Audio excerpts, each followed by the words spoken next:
Ang mabuting balita ng Panginoon, ayon kay San Lucas.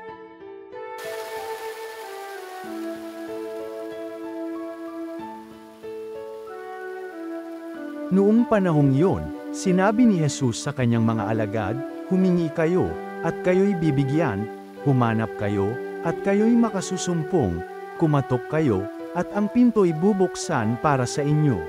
Sapagkat tumatanggap ang bawat humihingi, nakasusumpong ang bawat humahanap, at binubuksan ang pinto sa bawat kumakatok. Bibigyan ba ninyo ng bato ang inyong anak kung humihingi ng tinapay? Bibigyan ba ninyo siya ng ahas kung humihingi ng isda? Kung kayo na masasama, ay marunong magbigay ng mabubuting bagay sa inyong mga anak, gaano pa kaya ang inyong amang nasa langit? Ibibigay niya ang mabubuting bagay sa mga humihingi sa kanya. Kaya gawin ninyo sa inyong kapwa ang ibig ninyong gawin nila sa inyo.